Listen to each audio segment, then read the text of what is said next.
Welcome है आपका मेरे चैनल में कॉमर्स कंसेप्चुअल स्टडी। तो आज जो हम टॉपिक पढ़ने वाले हैं वो टॉपिक का नाम है हमारा यूटिलिटी। ये टॉपिक हमारा इकोनॉमिक सब्जेक्ट से है। वैसे इकोनॉमिक सबको बहुत टफ लगता है, बट इकोनॉमिक भी एक इजी सब्जेक्ट है जिसको अगर हम समझ के पढ़े या उसका कंसेप्ट क्लियर करें और उसको अच्छे से समझे कि हाँ इकोनॉमिक्स बताना क्या चाहता है, तो हमें वो टॉपिक भी बहुत इजी लगेगा और इकोनॉमिक सब्जेक्ट भी हमें पसंद आने लग जाएगा। इवन आपके अच्छे मार्क्स भी स्कोर हो सकते हैं। तो हम स्टडी करना जा रहे हैं अभी आज कि यूटिलिटी होती क्या है और यूटिलिटी के फीचर्स क्या है। पहले यूटिलिटी नाम से क्या समझ में आता है। यूटिलिटी का मतलब होता है उपयोगिता। मतलब किसी भी प्रोडक्ट की कितनी यूज़फुल है वो प्रोडक्ट, ये होता है यूटिलिटी का मतलब। यूटिलिटी का अगर हम नॉर्मल मतलब देखते तो utility is the usefulness of a commodity की कोई भी कमोडिटी कितना यूज़फुल है वो होता है यूटिलिटी।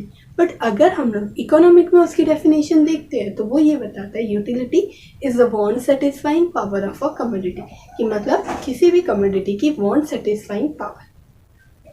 तो हम क्या देखते हैं, अब यूटिलिटी का मतलब नॉर्मली जनरली देखिए कि तो क्या होता है। ये तो हमने थेरी पढ़ लिया ना कि ये होता है, लेकिन एक्चुअल क्या होता है। एक्चुअल अब आप आपका फ़ोन यूज़ करते हो या घर में आप कोई भी प्रोडक्ट यूज़ करते हो तो उसके अंदर कुछ ना कुछ यूटिलिटी है, तभी आप वो प्रोडक्ट यूज़ करते हो। अब जैसे आप खुद से सोचो आपके हाथ में क्या है, अभी फ़ोन है, राइट। तो अगर फ़ोन आपके हाथ में है तो वो फ़ोन में यूटिलिटी है, वो आपकी वांट सेटिस्फाई कर रहा है, आपकी ज़रूरत को फुलफ़िल कर रहा है, इसलिए क्या है उसके अंदर यूटिलिटी है। अगर आपके हाथ में पेन है तो वो पेन आपकी ज़रूरत कोई ना कोई डिमांड को पूरी कर रहा है, कोई ना कोई आपकी वांट को पूरी कर रहा है, तो इसलिए उस पेन में भी क्या है यूटिलिटी है। आपके हाथ में बुक है तो उसमें भी। आप वो ग्लास लेते हो ना, एक खाली ग्लास भी अपने को पानी भरने में काम आती है, इसलिए वो ग्लास के अंदर भी यूटिलिटी है। वो स्पून में भी यूटिलिटी है। आपके आजू बाजू जो भी सामान देखोगे आसपास के हर एक सामान में कुछ ना कुछ यूटिलिटी है, तभी आप वो प्रोडक्ट को आपके घर में रखे हो। एग्जाम्पल ले लो, चेयर आपको बैठने में काम आती है, आपकी पीसी लैपटॉप आपको कुछ ना कुछ काम आ रहा है, राइट, सर्च करने के लिए, नॉलेज के लिए। पिलो, बेड, घर में भी यूटिलिटी है एक तरीके से। मतलब अगर हमें जब तक किसी प्रोडक्ट में यूटिलिटी दिखती नहीं है हम वो प्रोडक्ट को परचेस नहीं करते, उस प्रोडक्ट को लेते नहीं है। अब वो यूटिलिटी क्या रहती है, डिफरेंट रहती है, चेंज होते रहती है। उसकी यूटिलिटी के फीचर्स मतलब उसके बारे में बताया गया कि हाँ ये कुछ चीज़ों से रिलेटेड है, वो कुछ चीज़ों में डिफ़र करती है, कुछ चीज़ों में उसकी डिमांड ज़्यादा बढ़ जाती है, ये सब बताया गया। तो हम वो पढ़ेंगे कि हाँ यूटिलिटी एक्चुअल में क्या है। अब यूटिलिटी से क्या समझ में आता है कि यूटिलिटी डिफ़र होती रहती है कि हाँ एक एजुकेटेड पर्सन के लिए बुक की डिमांड और वो बुक में यूटिलिटी है, बट अगर उसी जगह पे कोई इलिटरेट पर्सन है जिसको, एक भी इलिटरेट का मतलब लैंग्वेज को नहीं पढ़ सकता, नहीं समझ नहीं सकता, लिख नहीं सकता, तो वो हम बोल देंगे वो पर्सन को इलिटरेट, राइट। तो यहाँ क्या हो जाएगा कि जो पर्सन उस बुक को नहीं पढ़ पाएगा तो उस पर्सन के लिए उस बुक में क्या रहेगी, यूटिलिटी नहीं रहेगी। तो ये हो गई यूटिलिटी। आई होप समझा। अब हम आते हैं कि उसके फीचर्स क्या है। उसके फीचर्स में हमारे पास सबसे पहला टॉपिक क्या है, रिलेटिव कंसेप्ट। रिलेटिव कंसेप्ट से क्या समझ में आ रहा है, जो यूटिलिटी है वो रिलेटेड है। अब क्या चीज़ से रिलेटेड है, वो जो यूटिलिटी है वो टाइम और प्लेस से रिलेटेड है। टाइम और प्लेस से मतलब अगर टाइम चेंज होगा तो उस प्रोडक्ट के लिए हम उस प्रोडक्ट की यूटिलिटी भी चेंज होती है। अब वो कैसे, अब तो हम सोचेंगे ना अरे प्रोडक्ट है तो वो तो हमारी डिमांड पूरी कर रहा है, चाहे अभी टाइम टू टाइम, सॉरी, तो टाइम के हिसाब से क्या फ़र्क पड़ेगा, टाइम के हिसाब से फ़र्क पड़ता है। अब समझो अम्ब्रेला, डायरेक्ट एग्जांपल लो अम्ब्रेला का। अम्ब्रेला की डिमांड आप कब करोगे, ठंडी लग रही है, आपको कोई अम्ब्रेला लाकर बेचने, अम्ब्रेला वाला आया कौन से टाइम पे, ठंडी के टाइम पे, ओके। अब जब ठंडी के टाइम पे अम्ब्रेला वाला आया तो आप वो प्रोडक्ट परचेस करोगे, नहीं ना। क्यों, आपको स्वेटर की ज़रूरत है, आप क्यों अम्ब्रेला परचेस करोगे, अभी तो आपकी उसकी ज़रूरत ही नहीं है, अभी तो उस चीज़ की डिमांड ही नहीं।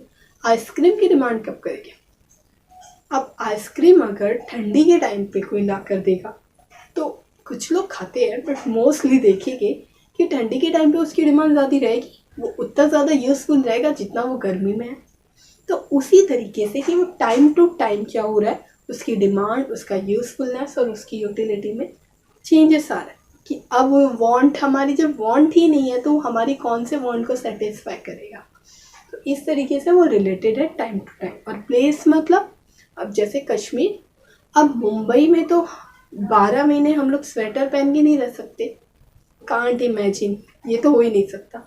बट कश्मीर में तो ज़रूरत पड़ेगी ना, शिमला, कश्मीर, मनाली, वहाँ तो ज़रूरत पड़ेगी। तो उसी तरीके से कि वो रिलेटेड है टाइम टू टाइम, उस प्रोडक्ट की यूटिलिटी और प्लेस टू प्लेस डिफ़र करती है, चेंज रहती है, डिफ्रेंशिएट होता है। ओके, अब नेक्स्ट पॉइंट हमारा आता है सब्जेक्टिव कंसेप्ट।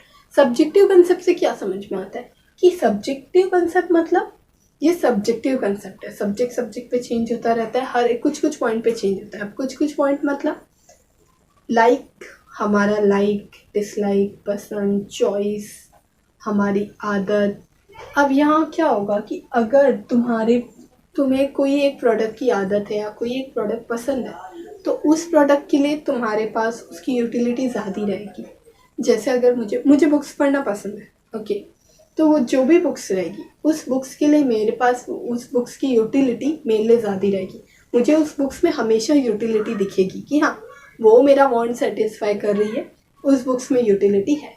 बट अगर आपको बुक पढ़ना नहीं पसंद है तो आपके सामने बुक का बंडल ला के रख देंगे पर आप उस बुक को टच नहीं करोगे, क्योंकि आपके लिए उस बुक में कोई भी यूटिलिटी नहीं है। समझे? तो यहाँ क्या हो गया, सब्जेक्टिव कंसेप्ट हो गया कि लाइक डिसलाइक सब पे मैटर करता है कि किसके लिए उस प्रोडक्ट की यूटिलिटी ज़्यादा रहेगी या कम रहेगी। अब नेक्स्ट पॉइंट आता है हमारा इथिकली न्यूट्रल। इथिकली न्यूट्रल मतलब, इथिकल मतलब मोरल, सही, मोरल। न्यूट्रल मतलब यहाँ सही और गलत का फ़र्क नहीं दिखा जाता है। न्यूट्रल का हिंदी मतलब होता है उदासीन, एक तरीके से फ़र्क ही नहीं पड़ता कि वो सही है गलत है। जैसे हम एग्जांपल ले सकते हैं नाइफ, चाकू। अब चाकू भाजी काटने के लिए हाउसवाइफ के काम आ जाएगा, बट वही चाकू किलर के लिए, एक मर्डरर के लिए, किसी का मर्डर करने के काम आएगा, राइट। तो यहाँ से तो दोनों काम हो रहा है ना कि एक यूज़ भी कर रही है उसको एक वैलिड तरीके से, मोरल तरीके से, बट सेकेंड वाले के लिए भी तो वो यूज़फुल है, मर्डर करने के काम आ रहा है। भले ही वो गलत है पर वहाँ तो उसका यूज़फुल हो रहा है ना, उसका यूज़ हो रहा है, मतलब एक तरीके से उसकी ज़रूरत पड़ी है, उसकी डिमांड है, वो किसी की वांट सेटिस्फाई कर रहा है। वो किसकी वांट सेटिस्फाई कर रही है? उस किलर की, कि उसको ज़रूरत है, उस वांट है किसी का मर्डर करने के लिए, तो काम आ रहा है ना। तो यहाँ भी क्या हो गया कि वो इथिकली न्यूट्रल है, कि फ़र्क नहीं देख रहा है कि गलत सही है कि नहीं, बस उस प्रोडक्ट के अंदर यूटिलिटी रहनी चाहिए। ओके, हमारा नेक्स्ट पॉइंट है depend upon the intensity of want. Depend upon the intensity of want मतलब अब हमारे पास किसी प्रोडक्ट की इंटेंसिटी मतलब उस प्रोडक्ट की ज़रूरत कितनी, मतलब चाहत ज़्यादा है, वांट। अभी क्या हो गया कि अगर समझो तुम बाहर खेल कर आए हो या भाग कर आए हो कहीं से और तुम्हें बहुत ज़्यादा प्यास लगी है, धूप से आए हो, तो यहाँ जब आपको बहुत ज़्यादा प्यास लगी है तो वो एक ग्लास का पानी है, ओके। अब आपको उसकी ज़रूरत बहुत ज़्यादा है, क्यों? क्योंकि उस पानी के लिए आपकी जो यूटिलिटी है ना, आपको उस पानी में यूटिलिटी बहुत ज़्यादा दिखेगी कि हाँ, ये मेरी वांट को सेटिस्फाई कर सकती है, इसके अंदर यूटिलिटी बहुत ज़्यादा है। बट उसी जगह पे अगर तुम घर में ही बैठे हो 10 घंटे से, रात को सोकर बहुत सारा मतलब पानी पी चुके हो पहले से, अब वही ग्लास का पानी तुम्हारे लिए, तुम्हें उस ग्लास के पानी में यूटिलिटी नहीं दिखेगी। क्यों नहीं दिखेगी? क्योंकि तुम्हारे पास उसकी वांट नहीं है, उतनी इंटेंसिटी नहीं है, ज़रूरत नहीं है, राइट। तो यहाँ क्या हो गया कि अब तुम्हें ज़रूरत नहीं है उस पानी की, तुम्हारे पास उतनी डिमांड नहीं है उसकी, तो उस प्रोडक्ट में आपको यूटिलिटी भी कम दिख रही है। तो यहाँ भी क्या होता रहता है, चेंज होता रहता है, डिपेंड करता है कि तुम्हारी इंटेंसिटी ऑफ वांट कितनी है। जब ज़्यादा रहेगी तो तुम्हें उसमें यूटिलिटी भी ज़्यादा दिखेगी, जब कम रहेगी तो यूटिलिटी भी कम दिखेगी। ओके, अब हमारा आता है next point, utility and usefulness are not same. यहाँ क्या हो रहा है कि यूटिलिटी और यूजफुलनेस सेम नहीं है, मतलब किसी प्रोडक्ट की यूटिलिटी है पर वो यूज़फुल है या नहीं है ये पक्का नहीं है। मतलब वो यूज़फुल भी हो सकता है पर नहीं भी हो सकता है। मतलब यूटिलिटी का मतलब क्या था कि उस प्रोडक्ट में हमारी कोई ना कोई भी ज़रूरत को पूरी करने की क्षमता रहनी चाहिए, कैपेसिटी। ओके, अब समझ लो सिगरेट के अंदर हमारी ज़रूरत को फुलफिल करने की कैपेसिटी है। समझो जो स्मोकर है, जो सिगरेट स्मोक करता है, जो ड्रग्स लेता है, उसके पास वो ड्रग्स या वो सिगरेट को लेने के लिए कैपेसिटी है। मतलब उस प्रोडक्ट में वो कैपेसिटी है कि वो उसकी डिमांड उसको सेटिस्फाई कर सकता है, उसकी वांट को। बट वो प्रोडक्ट तो यूज़फुल नहीं है ना। वो कुछ ऐसा प्रोडक्ट है क्या कि बहुत अच्छा है, यूज़फुल है, हमारे काम के लायक है? नहीं, वो प्रोडक्ट यूज़फुल नहीं है।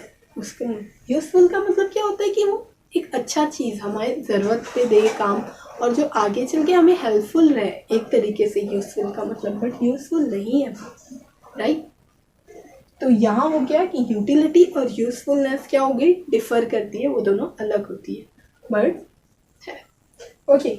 अब हम आते हैं not same as pleasure. Not same as pleasures का मतलब कि यहाँ यूटिलिटी और प्लेजर ज़रूरी नहीं है कि जो प्रोडक्ट में यूटिलिटी है, मतलब वो किसी की ज़रूरत पूरी कर पा रही है, तो वो प्लेजर भी दे। मतलब अब इंजेक्शन, दवा, हम दवा तो हमारी मर्जी से नहीं लेते ना कि हमें प्लेजर मिलेगा वो दवा खाकर, या इंजेक्शन लेने के बाद हमें प्लेजर मिलेगा। बट वो दवा और वो मेडिसिन, वो इंजेक्शन, उन सब से हमें हमारी यूटिलिटी, हमें उसमें कुछ ना कुछ यूटिलिटी है ना। हम जो भी बीमारी हमारी है वो ठीक हो जाती है, राइट? तो वो क्या कर रही है, हमारी एक तरीके से वांट सेटिस्फाई कर रही है, हमें ठीक कर रही है। बट ज़रूरी नहीं है वो दवा और इंजेक्शन से हमें प्लेजर मिलेगा, वो तो कभी नहीं मिलेगा। तो प्लेजर और यूटिलिटी ये दोनों भी अलग है। ओके, अब हमारा आ जाता है not easily measurable. Not easily measurable मतलब होता है कि इसको मेज़र नहीं कर सकते। मेज़र मतलब माप नहीं सकते कि हाँ मैं 10% सेटिस्फाई हुआ, मैं 20% हुआ, मैं 50% हुआ, मैं 55% हुआ, मैं 85 हुआ।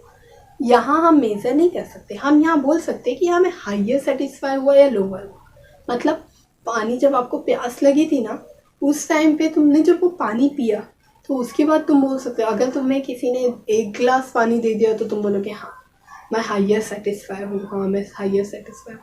बट अगर उसी जगह पे किसी ने आधा ग्लास या आधे ग्लास का भी कम पानी दिया था, 1/4, तो उस टाइम पे आप बोलोगे मैं उस पानी से सेटिस्फाई हुआ हूँ, लेकिन हाइयर नहीं, मैं लोअर सेटिस्फाई हुआ। तो यहाँ क्या हो जाएगा कि इसको हम मेज़र नहीं कर सकते 10%, 20%, 30%, कि इतनी हमारे मतलब वो क्या नहीं मेज़र कर सकता है कि हमारे अंदर से हम कितना सेटिस्फाई हुए, एक न्यूमेरिकल बेसिस पे नहीं कर सकते। बट हम उसको ऐसा नॉर्मल बोल सकते कि हाइयर लोअर में हम बता सकते। तो इस तरीके से यूटिलिटी के फीचर्स है कि हाँ यूटिलिटी इस तरीके से काम करती है। यूटिलिटी को हम मेज़र नहीं कर सकते, यूटिलिटी रिलेटेड कंसेप्ट होती है। आई होप आपको ये सब समझा हो, आपको ये पॉइंट समझ में आए हो। अगर आपको मेरी वीडियो पसंद आई है तो आप मेरे चैनल को सब्सक्राइब करो, लाइक करो और आपके दोस्तों फैमिली के साथ शेयर करो। आज के लिए इतना ही, थैंक यू।